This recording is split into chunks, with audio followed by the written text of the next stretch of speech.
दिख रहा है? हम्म, हम्म। जी। लिस्ट क्या होता है? Linear collection of values is called what? List. Linear collection of values is called list. ठीक है, आया समझ में? हेलो? हेलो? आपकी आवाज ब्रेक हो रही है। ब्रेक हो रही है, एक मिनट।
अब आ रही है आवाज?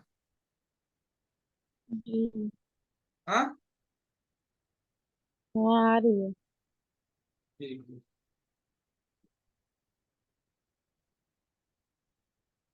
तो पहला पॉइंट क्या है लिख लेते हैं कि लिस्ट जो है, लिस्ट इज क्या है? एक क्लास है। List is a class. दूसरा पॉइंट क्या डाल लेते हैं कि ये क्या है? एक इटरेबल सीक्वेंस होता है। List is an iterable sequence. Third point क्या है कि जो हमारा लिस्ट है, लिस्ट इज म्यूटेबल। म्यूटेबल। ठीक है। और चौथा पॉइंट है क्या? List can store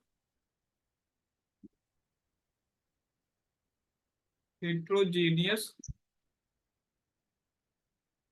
data. heterogeneous data का मतलब क्या होता है? Mix element. मिक्स का मतलब जिसमें फ्लोट भी आया हो, जिसमें फ्लोट भी रख सकते हो आप, कॉम्प्लेक्स भी रख सकते हो आप, बोल भी रख सकते हो आप, इंटीजर भी रख सकते हो, उसी को बोलते हैं heterogeneous डेटा। पांचवा नंबर पॉइंट क्या है? List element are indexed. ठीक है। कैसे इंडेक्स का मतलब? इंडेक्स्ड मतलब कैसे? कुछ इस तरीके से। मान लो हमारे पास एक, दो, तीन, चार, पाँच। यहाँ पर मान ले लिया दो, सात, एक, तीन, पाँच। तो इसका इंडेक्स नंबर पहले क्या होगा? यहाँ पर इसका इंडेक्स नंबर होगा जीरो। जीरो। इसका वन, इसका टू, इसका थ्री, इसका फोर। तो ये जो चीज है ये क्या है? इंडेक्स। Index number. ये सारे क्या है आपके? एलिमेंट। एलिमेंट। और लिस्ट हमेशा एक पॉइंट है। एक पॉइंट है कि list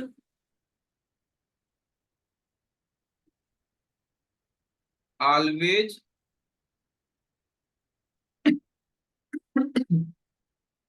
right in square bracket, square bracket इसमें लिखेंगे। ठीक है, एक मेथड है लिस्ट मेथड, उसमें हम पैरेंथेसिस लगाएंगे, लेकिन जो एक आमतौर पर जो हमारा लिस्ट ऑब्वियसली लिखा जाता है वो स्क्वायर ब्रैकेट के अंदर ही लिखा जाता है। ठीक है, तो ये आपको समझ में आ गया। जी। हाँ, जी। इसको नोट डाउन कर लिया, अगला अगले पॉइंट पर आए। रुकिए। हाँ, रुकिए।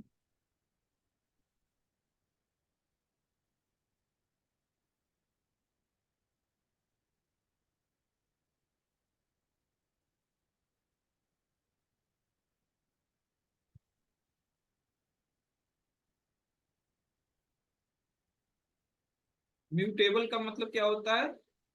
म्यूटेबल का मतलब होता है चेंजेबल, हम्म, चेंजेबल। और ये। कर दें। हम्म, अब अगला पॉइंट हमारा क्या है? अगला पॉइंट हमारा how to create list object, list object. अब लिस्ट के ऑब्जेक्ट कौन कौन से होते हैं, उनको कैसे क्रिएट किया जाएगा, वो सब हम बात करने वाले हैं। ठीक है, हम्म, जैसे मान लो हमारा लिखा हुआ है L1। ठीक है, और इज इक्वल टू हमने लिख दिया, केवल स्क्वायर ब्रैकेट लगा दिया, तो ये हमारा क्या हो जाएगा? ये हो जाएगा हमारा इम्पटी लिस्ट, इम्पटी लिस्ट। मतलब इसके अंदर कोई डेटा नहीं रखा गया लेकिन स्क्वायर ब्रैकेट लगा हुआ है, तो इसको बोलते हैं इम्पटी लिस्ट। मान लो मैंने लिख दिया, अब हमने आपको बताया था कि ये हेट्रोजीनियस डेटा भी स्टोर करता है, तो मान लो हमने लिख दिया L1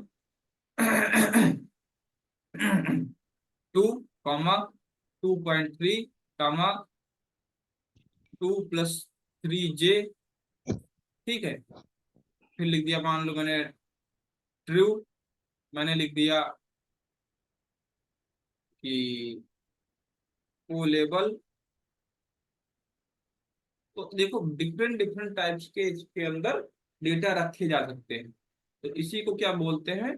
इसी को बोलते हैं heterogeneous डेटा।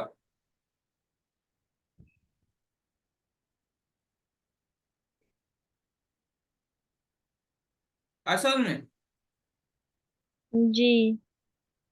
ठीक है, तो मान लो मैं लिख देता हूँ, तो इस तरीके से बहुत सारे डेटा लिखे जा सकते हैं। अब अगला पॉइंट हमारा क्या है? अगला पॉइंट है कि how to access list element, how to access list element means. अब एक्सेस कैसे करेंगे?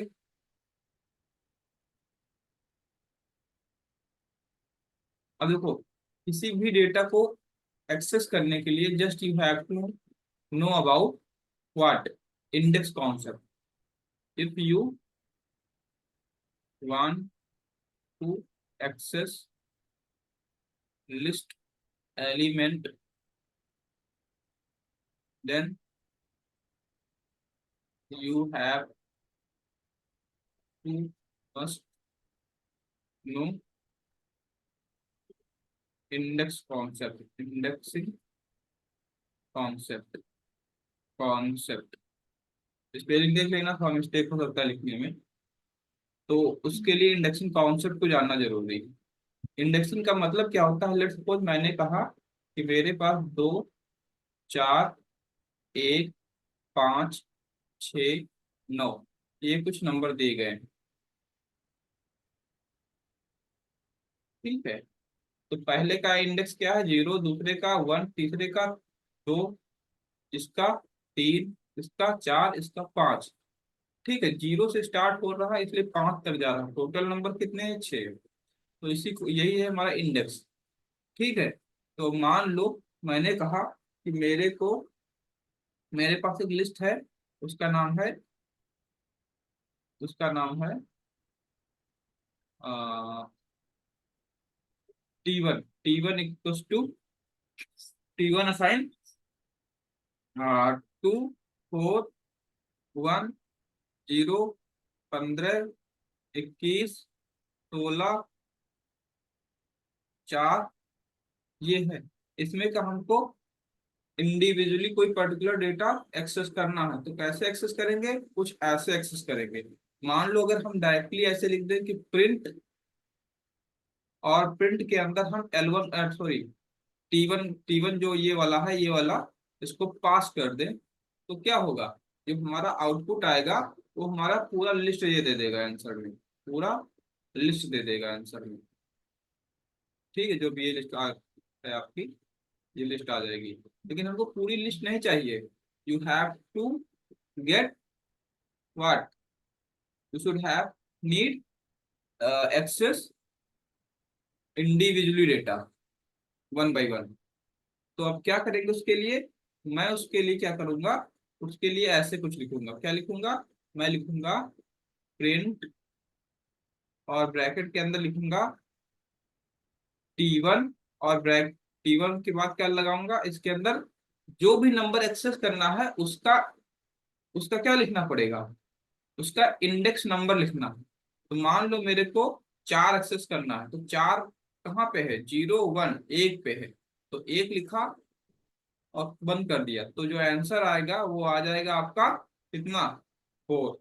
तो इस तरीके से हम इंडिविजुअली चीजों को एक्सेस कर सकते हैं। ठीक है, मान लो 2 नंबर हमको एक्सेस करने हैं, तो कैसे लिखेंगे, प्रिंट, और ब्रैकेट में क्या लिख दिया, T1, और स्क्वायर ब्रैकेट में लिखा, मान लो मैंने, मेरे को 1 और 15 एक्सेस करना, तो 1 कहाँ पर है, 0 1 2, 2 पर है, तो 2 लिख दिया, कामा लगाया, फिर T1 लिखा, और 15 कहाँ पर है, देख लो, 0 1 2 3 4, 4 पर है, तो यहाँ पर 4 लिख दिया गया। और बंद कर देते हैं, तो आंसर क्या आ जाएगा आपका, 2 आएगा, और सॉरी आपका 0 1 2, एक आ जाएगा और 15 आएगा, 2 आएंगे आपके। ठीक है, 1 और 15 आंसर आ जाएगा। तो इस तरीके से इंडिविजुअली हम एक्सेस कर सकते हैं लिस्ट 15 ऑब्जेक्ट के क्यों जो आएगा? हमारे एलिमेंट होते हैं। हाँ, 15 क्यों आएगा? 15 इसलिए आएगा क्योंकि जो ये 4 लिखा गया है, ये 4 कहाँ पर है, 4 ये जो इसके अंदर ये लिखा गया है, ये इंडेक्स नंबर है। तो 0, यहाँ देखो, यहाँ पे चलो ये देख लेते हैं, 0 1 2 3 4, 4 पे क्या है, 15 है। इसीलिए तो मैंने लिखा कि if you want to access list element then you have to know about indexing concept. Index का मतलब कि जैसे ये नंबर लिखे गए हैं, इनके इंडेक्स नंबर क्या है, तो इसके इंडेक्स नंबर जानना जरूरी है। जैसे इसका क्या है, 0 है, इसका इसका क्या है, 1 है, इसका 2 है, इसका 3 है, इसका 4 है, इसका 5 है, इसका 6 है, इसका 7 है। तो जब टी के साथ स्क्वायर ब्रैकेट में 2 लिखा, तो 2 पर क्या है, 1 आया ये, हम्म। और कामा लगा के T4 लिखा, तो 4 पर क्या है, 15, तो 1 और 15 आंसर आ गया। हम्म, आया समझ में? हम्म, हम्म। हेलो, हाँ सर, आ गया। इसको इरेज करूं? हम्म। ठीक है,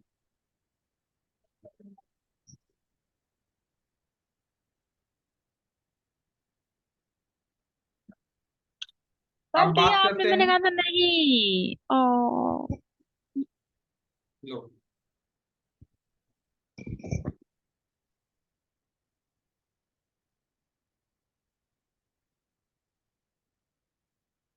कर दीजिए। Okay.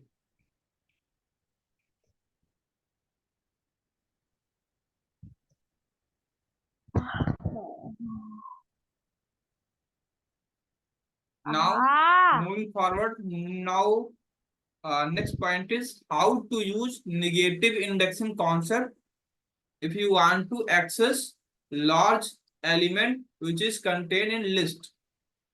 So let's talk about how to use indexing concept. First of all, we have to know about what is indexing, negative indexing concept.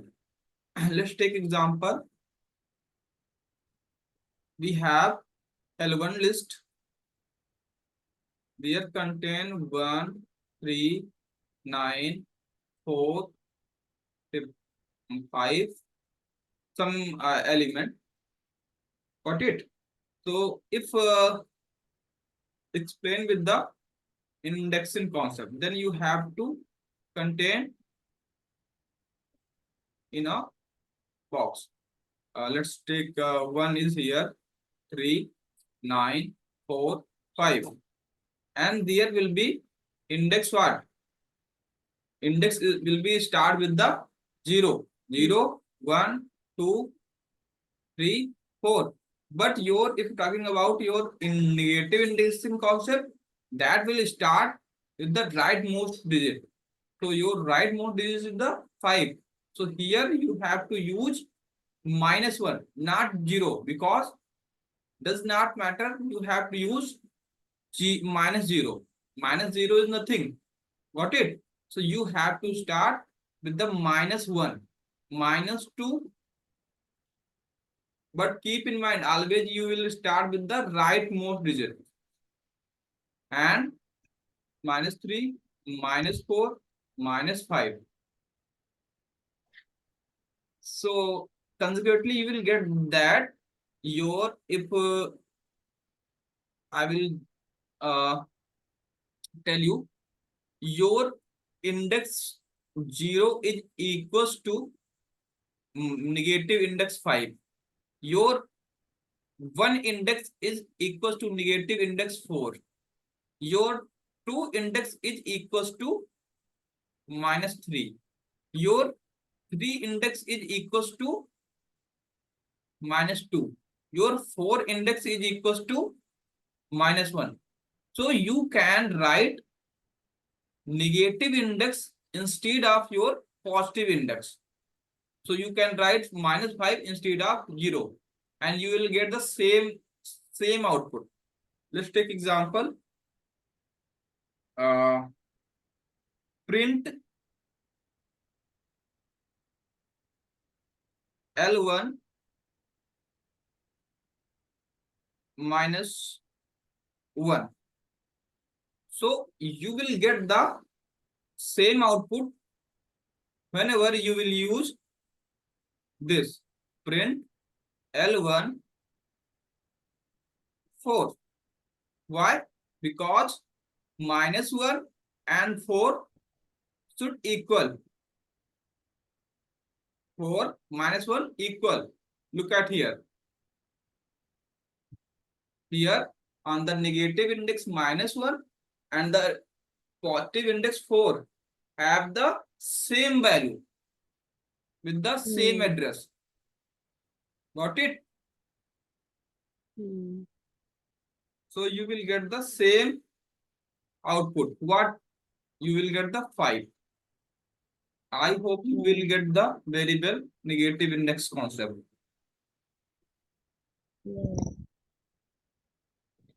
But now just I want to access whole element. Then what you have need to do required? You have to use for loop, because for loop have the iterable sequence, and that will iterable sequence provide you that data in a some variable one by one, because for loop have only use iterable sequence. Why this is important? Let's take example. Erase करें इसको.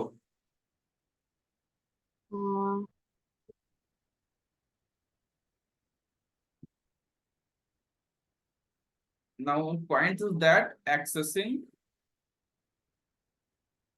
list elements via for loops. How it is possible?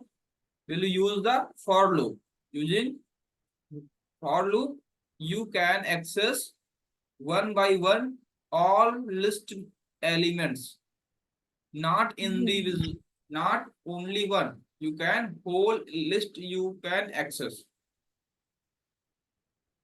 in the ones. Let's suppose we have list L1 equals to 50, 30, 10, 20, 7, 4. That is enough. Now you have to use for loop. For in the for loop, what is the syntax for the for loop? Right over there, for, then you have to use any variable, random any variable. It's up to you what you have to want to choose. Let's take we have chosen X, and then you have to use membership operator in, and then you have to use list variable L1, because list is a iterable sequence, contain iterable sequence. So this have the 50, 30, 10, 20, 7, 4. This is the iterable. Got it? So all data will contain in one by one in the X variable. So after that, we have to ensure one indentation space. Then you have to write print, and inside the print, you have to write which variable. You have to write X variable, because L1 which data have contained that will transfer one by one in the X variable. So you have to use X inside the print, not L1, because this L1 provide all data to X. ठीक है, तो यहाँ पर क्या लिखेंगे, X लिखेंगे. ठीक है, then you will get the answer which form. You will get the answer look like this: 50, तो नहीं समझ 30, में आया. 20, 7, 4. क्या नहीं समझ में आया? कुछ नहीं आया ये वाला.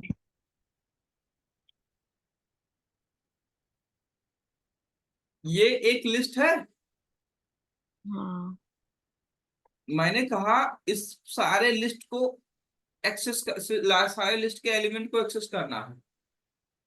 तो सारे लिस्ट को सॉरी सॉरी सारे लिस्ट के जो डेटा उनको एक्सेस करने के लिए क्या करना पड़ेगा? Just you have to use for loop, because in the for loop concept is all your data which will be a iterable sequence that will contain in a single variable one by one. Let's moving forward on the for loop. For X in let's take example, we have discussed about range, and you have written over there 1, 9, 2. So specifically this what will provide you? This will provide look like this: 1, 2, 3. Sorry. This will provide 1, 3, 5, 7, and 9 will not considerable, because 9 is the exclusive value. And this is the inclusive value, and this is the step value. So here you will like this: 1, 3, 5, 7. This is your output after using range, and this all value will contain inside X. Just wait, I have got the call.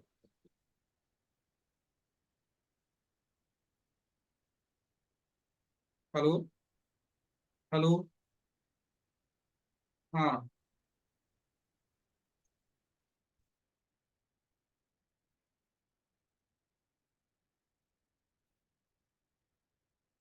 ठीक है। नहीं भाई, बनने शुरू हुई। बनूंगी कुछ। हाँ हाँ। तबीयत ठीक है। ठीक है, खाना वाना बन गया। चलो ठीक। ओके।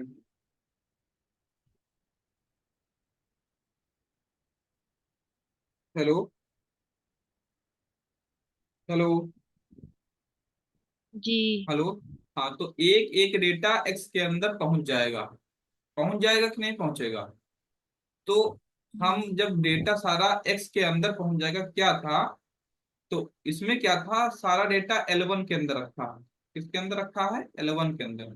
वो ट्रांसफर कहाँ हो गया, 1/1 एक्स के अंदर। तो हमने एक्स को प्रिंट कर दिया, तो हमारा आंसर कुछ इस तरीके से आ गया।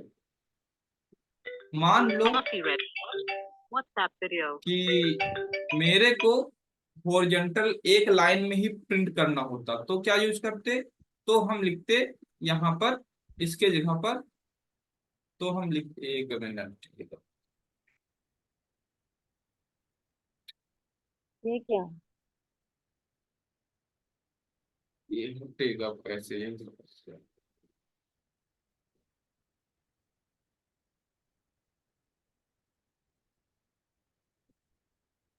ये, अब देखो, जो हमारा ये प्रिंट है, इस, तो अगर हमको ये चीज, देखो हम खाली एक्स लिखेंगे तो ये वर्टिकल शुड बी प्रिंट, ठीक है। But if you want to print your all data in a one line horizontally, look like this: 50, 30, 10, 20, 7, 4. So what you have need to do, just you have to change bit change in the print, inside the print you have to write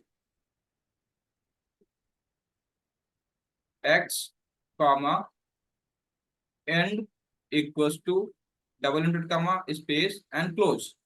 That's enough. Then you will get the output look like this. Got it? हम्म। आसन। हम्म। Hello. जी आ गया।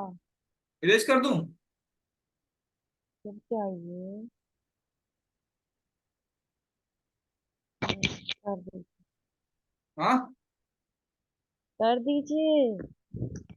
ठीक है, तो इस तरीके से हम कर सकते हैं। अब हम मान लो चाहते हैं कि व्हाइल लूप से करना, तो कैसे करेंगे? मान लो वही हमारी लिस्ट लिखी हुई है, L1 इज इक्वल टू 20, 30, 4, 15, ये कोई लिस्ट है। अब इसको हमने फॉर लूप से कर लिया। अब हम चाहते हैं व्हाइल लूप से करें, कैसे करेंगे व्हाइल लूप से?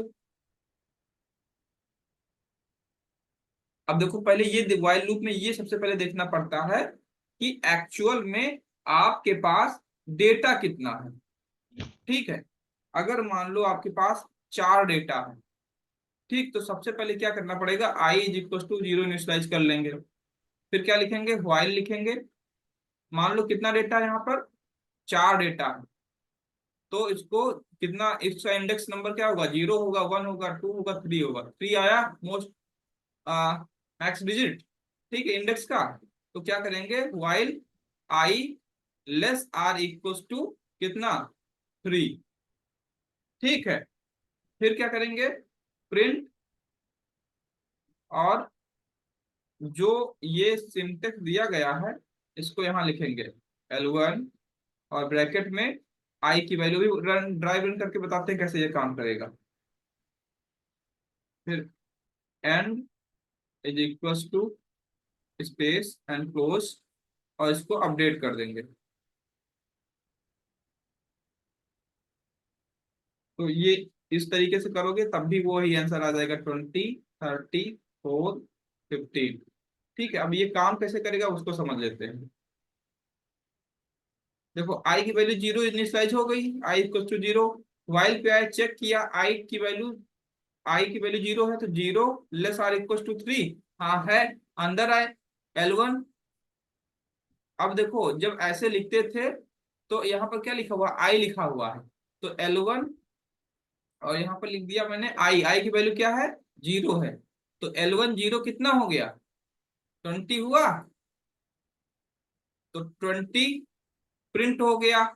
ठीक है, एंड विथ लिखा हुआ है तो ये हॉरिजॉन्टल लाइन में आएगा, सेम लाइन में। फिर नीचे एक वैल्यू अपडेट हो गई, आई की वैल्यू क्या हो गई, एक से अपडेट हो गई, 0 थी और एक लगा जोड़ दिया गया, तो आई की वैल्यू हो गई यहाँ पर 1। अब 1 is less or equal to 3, yes right. फिर अंदर आएंगे, फिर क्या होगा, अब यहाँ पर हो जाएगा L1 1, और 1 की जगह क्या है 30, तो 30 प्रिंट हो जाएगा। और बगल बगल आ रहा है, तो वो किस लिए आ रहा है, क्योंकि हमने स्पेस दिया हुआ है एंड के वजह से। और बाय डिफॉल्ट क्या होता है, न्यू लाइन या नेक्स्ट लाइन का हमारा होता है, अगर हम एंड नहीं लगाते, इसलिए वो नेक्स्ट लाइन में आता है कर्सर। ठीक है, फिर हम अपनी वैल्यू अब अपडेट करेंगे, अगली वैल्यू हमारी हो गई, एक से बढ़ के 2 हो गई। फिर यहाँ पर लिखे 2 लेस आर इक्वल टू 3। हाँ सही है, फिर प्रिंट किया L1 2, 2 पे क्या है हमारा, ये है 4, ये 1 का हो गया, ये 0 का हो गया, ये 2 पे क्या आया 4 है, तो 4 प्रिंट हो गया। फिर आई की वैल्यू बढ़ाई गई, अब 2 से क्या हो गई 3 हो गई, तो 3 इस लेस आर इक्वल टू 3। फिर ट्रू हो गया, अंदर आए, प्रिंट किया L1 3, वैल्यू क्या हो गई 15, 15 प्रिंट हो गया। फिर आई की वैल्यू बढ़ी, अब हो गई 4 लेस आर इक्वल टू 3, ये फॉल्स हो गया, लूप से बाहर आ गए, तो हमारा ये सारा प्रिंट हो गया। आया समझ में? हाँ, हेलो, जी आया। जी आ गया। इरेज करूं? हम्म, हाँ, नहीं, कितनी जल्दी रहती है आपको रीड करने की।